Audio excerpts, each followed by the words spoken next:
قرآن نے نہیں فرمایا مونچھیں کٹاؤ، قرآن نے نہیں فرمایا کہ ناخن کٹاؤ، قرآن کریم نے نہیں فرمایا فالتو بال مونڈو۔ یہ ساری باتیں تربیتیں حضور نبی پاک صلی اللہ تعالی علیہ وسلم کی ہوئی ہیں۔ حضور کی پیروی کو نکال دو تو ہم انسان بھی نہیں بن سکتے۔ ہمیں صحیح معنوں میں انسان بنایا، ہمیں حسن ملا، جمال ملا، یہ سب بارگاہ مصطفیٰ سے ملا۔ اگر حضور کی اتباع چھوڑ دی جائے تو انسان کہلانے کا مستحق نہیں رہے گا۔ جی یہ بتائیے، یہ حافظ صاحبان ہیں، عالم صاحبان ہیں، قرآن کریم پڑھ لیجئے، قرآن کریم نے کتنی چیزوں کو حرام کہا ہے یہ پڑھ لیجئے۔ مثال کے طور پر حرمت علیکم المیتہ والدم ولحم الخنزیر وما اہل لغیر اللہ بہ والمنخنقہ والموقوذہ والمتردیہ۔ قرآن کریم نے تقریباً 9 چیزیں حرام بیان فرمائی۔ تم پر خون حرام ہے، سور حرام ہے، بغیر ذبح کیے مردار جانور حرام ہے، بلندی سے گر کر مرنے والا جانور حرام ہے، لاٹھی سے مارا مر گیا یہ تمہارے لیے حرام ہے۔ قرآن کریم نے کچھ اقسام جانوروں کی حرام قرار دی۔ پورا قرآن پڑھ لیں، مجھے دکھا دیں سور کے علاوہ قرآن کریم نے کسی اور جانور کو حرام کہا۔ قرآن نے یہ کہا ہو کہ کتا تمہارے لیے حرام، گدھا تمہارے لیے حرام، ریچھ، بھیڑیا، ہاتھی، چیتا، شیر تمہارے لیے حرام، یہ قرآن میں کہیں نہیں لکھا۔ ان حرام چیزوں سے صرف ہمارے آقا اور مولا محمد الرسول اللہ نے بچایا۔ تو پھر اتباع کس کی کرنی ہے؟ حضور نے، حضور کی اتباع کرنی ہے۔ میں چند ایک مثالیں دوں۔ حضور نبی پاک صلی اللہ تعالی علیہ وسلم کے ہم پر احسانات اتنے ہیں، ہمیں انسان حضور نے بنایا اور چھوٹی چھوٹی باتوں میں تربیت بھی حضور نے فرمائی۔ کھانا کھانے کا طریقہ حضور نے بتایا، واش روم میں جانے، پاکیزہ ہونے، صفائی ستھرائی، وضو، غسل، بدن کی صفائی، اس کے طریقے، یہ ساری باتیں ہمیں حضور نے بتائی۔ یہاں تک کہ استنجا خانے میں جاؤ کیسے، نکلو کیسے، گھر میں جاؤ کیسے، نکلو کیسے، کسی انسان سے ملو تو دعا سلام کرو کیسے، یہ سارے طریقے، کسی کے گھر میں جاؤ تو جانے کا ڈھب اور انداز کیا ہے، زندگی کی ہر چیز حضور نے ہمیں سکھائی۔ مثال کے عمر بن سلمہ کہتے ہیں میں حضور کے گھر رہتا تھا، ام سلمہ کے بیٹے ہیں، ام المومنین کے فرماتے ہیں میں کھانا کھاتا تھا پر حضور کے ساتھ بیٹھ کر نا پورے تھال میں میرے ایسے ہاتھ کھولتا تھا۔ نبی پاک صلی اللہ علیہ وسلم نے فرمایا یا غلام سم اللہ کل بیمینک کل ما یلیک، 3 جملے ارشاد فرمایا۔ یا غلام سم اللہ، اے برخوردار، اے بیٹے، اے بچے، کھانا کھاؤ تو بسم اللہ پڑھ کر کھاؤ۔ کھانے سے پہلے کیا پڑھو؟ بسم اللہ۔ کل بیمینک، سیدھے ہاتھ سے کھانا کھاؤ۔ یہ کس نے بتایا؟ حضور نے بتایا۔ کل ما یلیک، اپنے سامنے سے کھاؤ۔ اگر بڑا پیالہ ہو، تھال ہو اور کھانا کھا رہے ہو 4-5 لوگ تو ہر طرف ہاتھ مت مارو، اپنے سامنے سے کھاؤ۔ اور اگر کھانے کے انواع و اقسام ہیں، کئی قسم کے پھل ہیں تھال میں تو پھر ٹھیک ہے، ادھر ادھر سے آپ کھا سکتے ہیں، لیکن کھانا ایک سا ہے تو ہاتھ گھمانا جائز نہیں۔ توجہ ہے؟ اچھا کیوں جائز نہیں؟ اپنی طرف سے صرف کھاؤ، اپنے سامنے سے کیوں؟ اس لیے کہ جب آپ پورے پیالے میں ہاتھ گھماؤ گے تو جو سامنے بیٹھا ہے اسے گھن آئے گی، اسے گھن آئے گی، اسے نفرت آئے گی۔ تو گویا آپ دوسرے کو کھانا نہیں کھانے دینا چاہتے، آپ اسے اٹھانا چاہتے ہیں۔ اس لیے نبی پاک صلی اللہ تعالی علیہ وسلم نے ہمیں کھانا کھانے کا ڈھب بتایا۔ ایک بات عرض کروں، اب بور تو نہیں ہو رہے بھائی؟ حضرت انس بن مالک فرماتے نبی پاک صلی اللہ علیہ وسلم کی دعوت ایک بار درزی نے کی۔ یہ درزی کہنا ضروری تھا یہ بتانے کے لیے کہ ہمارے آقا اور مولا صلی اللہ علیہ وسلم نے جب بھی کسی کی دعوت قبول کی اس کی وجہ اس کی اخلاص ہوتی ہے، روپیہ پیسہ مالی مرتبہ نہیں ہوتا۔ حضور سید عالم صلی اللہ علیہ وسلم کو غریب لوگ بہت پیارے ہیں۔ درزی نے دعوت کی اور اس نے کھانا پتہ ہے کیا پکایا؟ کدو شریف اور گوشت مکس پکایا، کدو اور گوشت مکس پکایا۔ حضور نے جو طبیعت تھی کھائی، لیکن فرماتے ہیں کہ میں دیکھ رہا تھا جب بھی کدو حضور کے سامنے آتا نا ہاتھوں میں تو آپ لے کر منہ میں ڈال لیتے، اور آپ کا ہاتھ مبارک پیالے میں کدو کو تلاش کرنے کے لیے میں نے گھومے ہوئے دیکھا۔ حضور کا کبھی ادھر کبھی ادھر کبھی ادھر، اور جیسی کدو سامنے آتا تو آپ اسے کھا لیتے۔ اب سوال یہ پیدا ہوتا ہے کہ اوروں کو تو یہ فرما رہے ہیں سامنے سے کھاؤ، اور انس بن مالک فرماتے ہیں حضور کا ہاتھ پیالے پہ گھوم رہا تھا، حضور جو بات کہتے ہیں اس پر عمل بھی کرتے ہیں۔ فرماتے تو یہ ہے کہ ہاتھ گھماؤ مت، ہر جگہ ہاتھ ڈالو مت، اور یہاں آپ دست مبارک گھما رہے ہیں۔ سبحان اللہ۔ تو آپ نے وجہ سنی تھی کہ کسی کو آپ کے اس عمل سے کھیت نہ آئے۔ بھلا دنیا میں کوئی ایسا آدمی بھی ہے جو حضور کا ہاتھ اس کی طرف بڑھے اور کہے مجھے گھن آ رہی ہے؟ اللہ اکبر۔ نبی پاک نے اپنے عمل سے بتایا کہ اللہ رب العزت نے ہمیں ان میں شمار نہیں کیا جن کے ہاتھ گھمانے سے گھن آئے۔ ہم وہ ہیں کہ جہاں ہمارا ہاتھ پڑ جائے دنیا ٹوٹ پڑے لینے کے لیے۔ حضرت انس بن مالک فرماتے ہیں میں نے دیکھا حضور کو کدو پسند ہے، مجھے بھی کدو سے محبت ہو گئی۔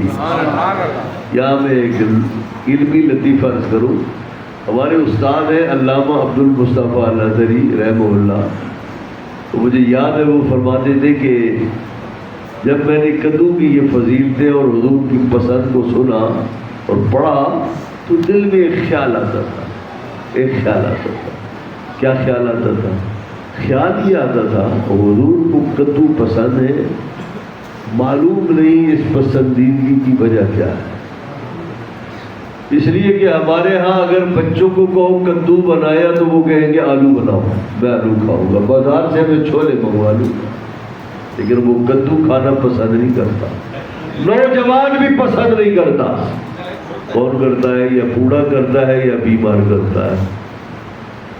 کدو کھانے کی پسند ہونے کی وجہ کیا ہے؟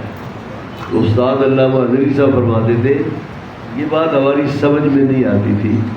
فرمایا جب میں مدینے تو یہ بات گیا نا حج کے لیے، حج کے موقع پر، فرمایا میں نے وہاں کا کدو کھایا، فرمایا کدو کھایا اور کدو کھانے کا مزہ آ گیا تو میں نے سوچا اللہ کے محبوب کو کدو پسند تھا لیکن مدینے کا پسند تھا، کراچی کا تھوڑی پسند تھا۔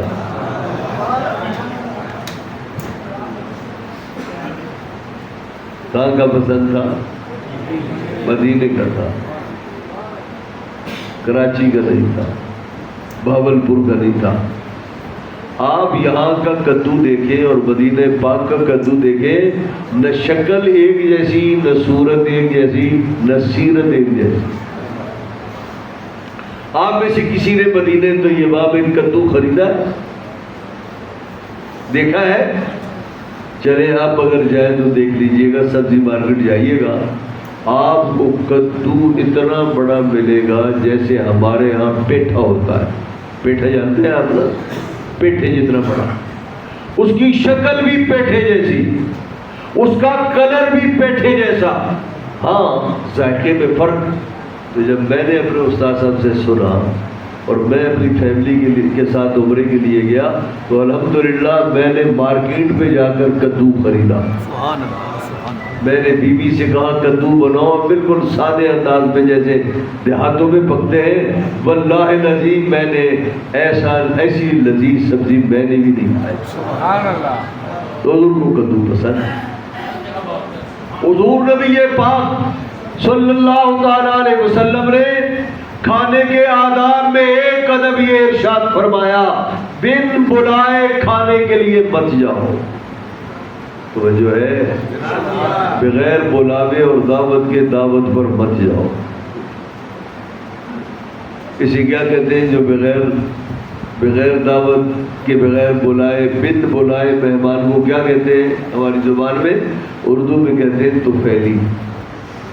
طفیلی کہتے ہیں یہ طفیلی ہے، بن بلائے آیا ہے۔ حضور نے طفیلی بننے سے منع کیا، بن بلائے دعوت پہ جانے سے منع کیا۔ کیوں؟ کھانا پکا ہے 100 کا، طفیلی مل جائے تو بتائیے کھانا کھلانے والا ذلیل ہوگا نہیں بیچارہ؟ اس نے کھانا پکایا ہے 100 کا، جمع ہو گئے 150 آدمی، تو آپ نے پریشان الگ کیا، ذلیل الگ کیا، اور بغیر اجازت کے اس کے کھانے میں مداخلت آپ نے الگ کی۔ یہ عمل حرام ہے، جائز نہیں۔ ہاں اگر آپ نے کسی آدمی کی دعوت کی، بڑا آدمی ہے، آپ کو پتہ ہے وہ 2-3 لوگوں کے علاوہ آتا ہی نہیں ہے، اب دعوت کس لیے کر رہے ہیں؟ وہ لے جا سکتا ہے، اس لیے کہ آپ خود جانتے ہیں یہ اکیلا نہیں آئے گا۔ تو طفیلی کو حضور نے اس طرح سے جانے سے منع کیا۔ اب آپ حدیث سنیے بخاری شریف کی۔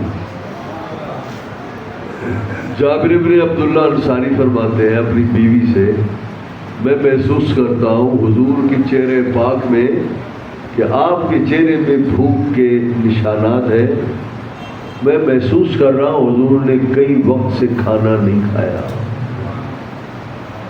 تو گھر میں اس وقت کیا موجود ہے؟ ہم عزت پائیں، حضور کو اپنے گھر بلائیں، نبی پاک کے سامنے کھانا پیش کریں، پھر حضور کے آنے کی برکتیں الگ ہوگی۔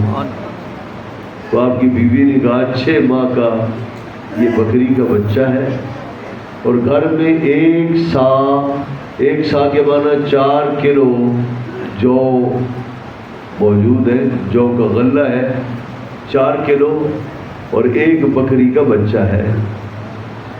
4 کلو آٹا ہو اور تقریباً 4 ہی کلو گوشت ہو، کتنے لوگ کھائیں گے جی؟ بتائیں آپ، پھیل کے بتائیے کتنا کھائیں گے آپ جی؟ ہاں 10-12 کھا لیں گے۔ ڈاکٹر صاحب کہہ رہے ہیں پھیلاؤ تو شوربہ اچھا خاصا ڈالو، تو پھر کتنے کھا لیں گے؟ 20 کھا لیں گے۔ شوربہ ڈالو گے نا، روٹی تو وہی ہے نا، 4 کلو آٹا ہے، تو 20 سے زیادہ کی گنجائش نہیں۔ تو حضرت جابر نے کہا ٹھیک ہے حضور آئیں گے، 2-4 بندے اور بھی آ جائیں گے۔ تو حضرت جابر نے عرض کیا یا رسول اللہ ہمارے گھر میں حضور کی دعوت ہے، حضور تشریف لے آئیں، اور اپنے ساتھ جو بندے لانا چاہیں 2-4 لے آئیے۔ تو یہ موقع تھا غزوہ خندق کا، اور خندق کے مجاہدین تازہ خندق سے فارغ ہوئے ہیں۔ تو حضور نے فرمایا اعلان کرو سارے اہل خندق جابر کے گھر دعوت کھانے جائیں گے۔ سارے لوگ حضرت جابر کے گھر کھانا کھانے جائیں گے۔ اعلان ہو گیا، اے لوگوں سنو، اللہ کے محبوب کا اعلان ہے آج جابر کے گھر میں تمام اہل خندق کی دعوت۔ تو بتائیے سینکڑوں لوگ جمع ہو جائیں گے یا نہیں؟ حضرت جابر بھاگتے بھاگتے گھر گئے، انہوں نے کہا میں نے تو حضور کی دعوت کی ہے، 2-4 بندے اور آ جائیں، حضور نے سینکڑوں میں اعلان کیا، اب کیا ہوگا؟ تو حضرت جابر کی بیوی نے کہا جس نے اعلان کیا ہے انتظام بھی وہی فرمایا. تکبیر، نعرہ رسالت، نعرہ حیدری، نعرہ تحقیق، شان مصطفیٰ زندہ باد، عظمت مصطفیٰ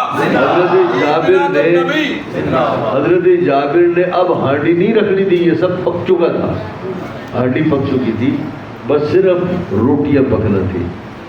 حضور نے فرمایا حضرت جابر سے جاؤ اپنی، پتہ تھا دل دھک دھک کر رہا ہے، فرمایا اپنی بیوی سے کہنا جب تک کہ ہم نہ آئے چولہے سے ہانڈیاں مت اتارنا، اور جب تک کہ ہم نہ آئے آٹے سے روٹی پکانے کی کوشش مت کرنا. حضور تشریف لائے، آٹے میں لعاب دان ڈالا، آٹے میں لعاب دان ڈالا. جانتے ہیں لعاب دان کا کیا کمال ہے؟ حضور کا لعاب. صحابہ کرام علیہ رضوان زمزم کا پانی پیتے تھے، لیکن کہیں روایات میں نہیں آیا کہ زمزم کا پانی پینے کے لیے صحابہ کرام علیہ رضوان آپس میں دھکم پیر کرتے تھے. دھکم پیر کرتے تھے تو حضور کے وضو کے پانی پر کرتے تھے، اس لیے حضور کے بدن سے اس کو نسبت. لعاب دان ڈالا اور وہ جو ہانڈی تھی اس پر تھوڑی سی پڑھائی کی. پھر فرمایا کسی معاون عورت کو بلا لو، اس لیے کہ یہ آٹا تم سے ختم ہونے والا ہی نہیں. اب یہ ایک عورت کا کام نہیں ہے. نبی پاک صلی اللہ تعالیٰ علیہ وسلم کے صحابہ کرام حلقہ بنا بنا کر کھانا شروع کیا. حضرت بلال فرماتے ہیں ساروں نے کھانا کھا لیا. حضرت جابر فرماتے ہیں جب سارے لوگ اٹھ کر گھروں میں چلے گئے تو ہم نے روٹیوں کا بھی جائزہ لیا اور ہم نے سالن کا بھی جائزہ لیا. اللہ کی قسم مجھے یہ اندازہ نہیں کہ جب یہ کھانا کھانے سے پہلے بیٹھے تھے تو سالن اور روٹی کا جو حال تھا، کھانا کھانے کے بعد یہ روٹیاں اور سالن اتنا ہی رہا یا پہلے سے زیادہ تھا. لوگوں، اللہ کے محبوب میرے گھر میں کیا تشریف لائے، نہ بوٹیوں کی کمی تھی نہ روٹیوں کی کمی تھی. حضور نے میرے گھر کو روٹیوں سے بھی بھر دیا، بوٹیوں سے بھی بھر دیا. اب کہنا کیا چاہتا ہوں، سوال یہ پیدا ہوتا ہے کہ آپ تو طفیلی کو لے جانا ناپسند تھا اور آپ فرمایا کرتے تھے بغیر بلائے دعوت پہ مت جاؤ. اور ایک یہاں دعوت پر تشریف لے گئے تو ایک بندہ پیچھے پیچھے آ گیا. نبی پاک صلی اللہ علیہ وسلم نے جان لیا یہ طفیلی ہے. تو ایک دروازے پر پہنچے تو آپ نے فرمایا ان کی دعوت کی ہے آپ نے؟ عرض کیا نہیں. فرمایا یہ بن بلائے آئے ہیں، آپ کی مرضی ہے ان کو واپس کر دیں اور آپ کی مرضی ہے آپ ان کو اجازت دے دیں. مقصد کیا تھا کہ اگر گنجائش ہے تو سبحان اللہ کھانا ان کو حلال ہو جائے گا، اور اگر گنجائش نہیں تو شرمندگی سے یہ بچ جائیں گے. عرض کیا یا رسول اللہ یہ حضور کے ساتھ آیا ہے، یہ بھی میرا مہمان ہے. تو بتائیے وہاں ایک تو پہلی برداشت نہیں تھا اور یہاں سینکڑوں لوگوں کو دعوت دی جا رہی ہے. یہ سارے تو پہلی ہیں، حضور نے جمع فرما لیے. تو ایک جگہ تو گئے، ایک تو پھیلی بھی پسند نہیں تھا، اور یہاں سینکڑوں لوگ ہیں جو بن بلائے گئے. حضور کو اب کیسے پسند آیا؟ توجہ ہے. علامہ بدر الدین عینی فرماتے ہیں ہاں دونوں باتیں ٹھیک ہیں. حضور کو بن بلائے دعوت پر جانا جائز نہیں، حضور نے اسے حرام قرار دیا. بن بلائے کسی کے ہاں دعوت پر مت جاؤ، تو پہلی بن کر مت جاؤ. فرمایا یہاں سینکڑوں جو اہل خندق نے دعوت میں حصہ لیا ان میں سے کوئی تو پھیلی نہیں تھا، اس لیے کہ یہ دعوت حضرت جابر کی دعوت نہیں، یہ محمد الرسول اللہ کی دعوت تھی. بس انتخاب یہ تھا، گھر حضرت جابر کا تھا، ساری برکتیں میرے رسول کی تھی.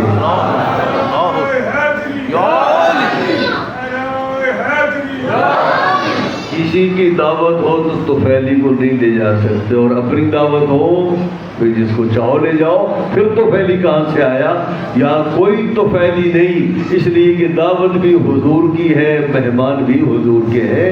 صرف حضرت جابر کے گھر کا آپ نے انتخاب کیا، عزت دی، ورنہ سب کچھ حضور کا اپنا تھا. حضرات محترم،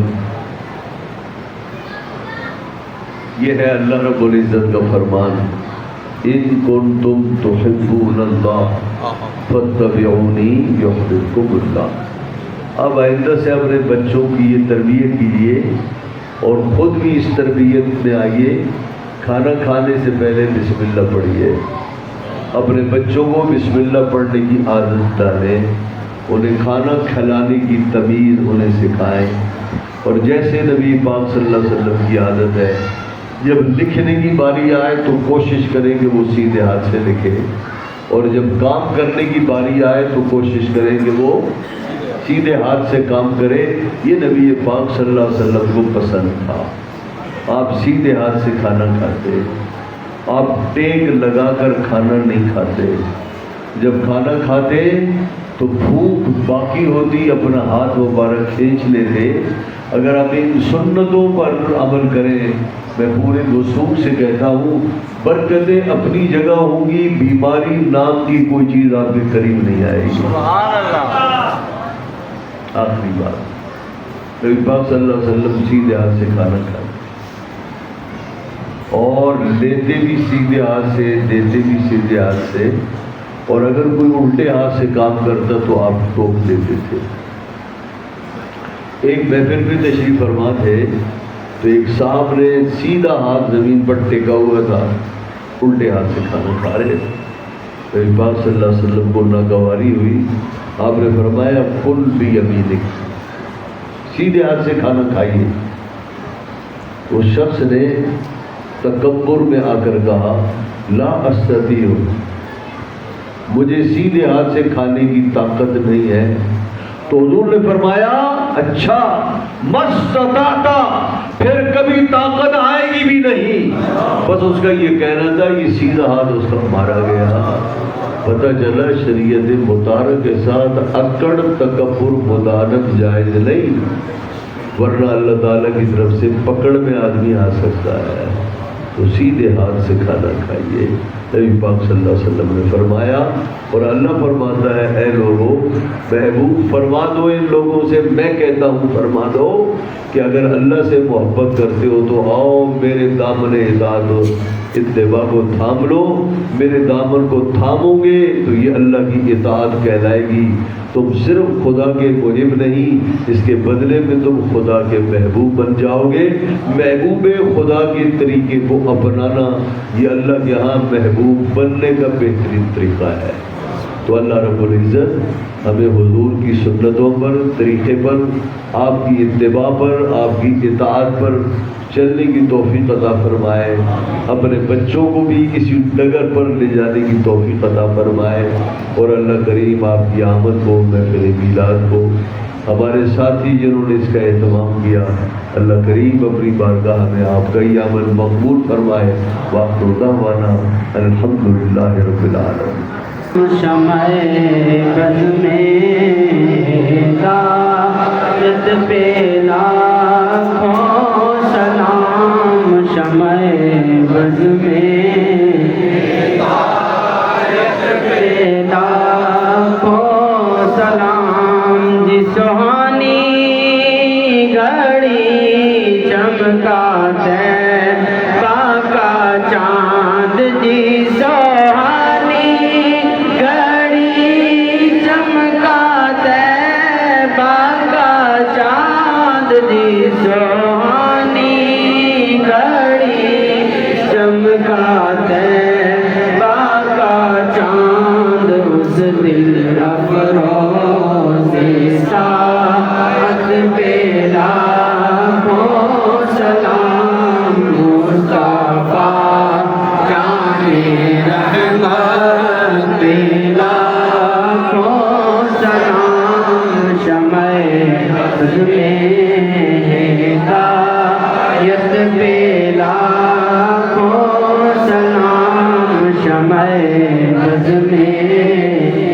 ہدایت پہ لاکھوں سلام یا الہی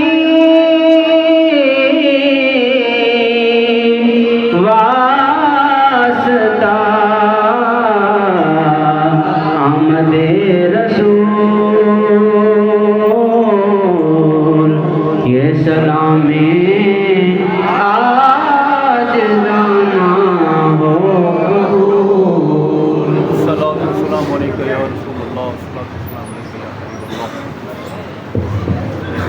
رب العالمین والصلاة والسلام علی سید المرسلین خاتم النبیین وعلی آلہ واصحابہ اجمعین اللہم انا نسألک العفو والعافیہ والمعافاة الدائمہ فی الدین والدنیا والآخرہ توفنا مسلمین والحقنا بالصالحین۔ اے مالک مولا اس محفل میلاد کو مقبول فرما، آنے والوں پر اپنی رحمت نازل فرما، اس مسجد کو آباد فرما، محلے پر اپنا کرم فرما، اس شہر پر اس ملک پر اپنا کرم فرما۔ اے مالک مولا اس وقت پورا پاکستان سیلابی صورتحال سے دوچار ہے، اے مالک کریم تو اپنی مہربانیوں سے سیلاب کی مصیبتوں سے ہمیں نکال اور سیلاب کی مصیبتوں سے محفوظ فرما، اور جن لوگوں کے گھر گر گئے ان کے نقصانات ہوئے اپنے فضل سے ان کے نقصانات کی تلافی فرما۔ بہاولپور کے آس پاس میں اور ہر بستی میں، ہر علاقے میں، صوبہ سندھ میں، تمام صوبوں میں اے مالک مولا اس بلا سے وبا سے ہمیں محفوظ فرما، ہمارے گھروں کی حفاظت فرما، ہمارے بندوں کی حفاظت فرما، اپنے مال مویشی کی حفاظت فرما۔ اے مالک مولا اپنے محبوب پاک صلی اللہ تعالیٰ علیہ وسلم کے اس ماہ ربیع الاول کی برکت عالم اسلام کو عطا فرما، اس ملک کو عطا فرما۔ اے مالک کریم اپنے محبوب کی سچی محبت عطا فرما، ان کی اتباع و اطاعت کا سچا جذبہ عطا فرما، بیماروں کو شفا عطا فرما، کمزوروں کو قوت طاقت عطا فرما، ہمارے بچوں کو نیک بنا، صالح بنا، شرم و حیا والا بنا، اور جو لنگر میلاد شریف کا تیار کیا گیا ہے اے مالک کریم اس میں برکت عطا فرما، اس میں لذت عطا فرما۔ وصلی اللہ تعالیٰ علی خیر خلقہ سیدنا و مولانا محمد و آلہ و صحبہ۔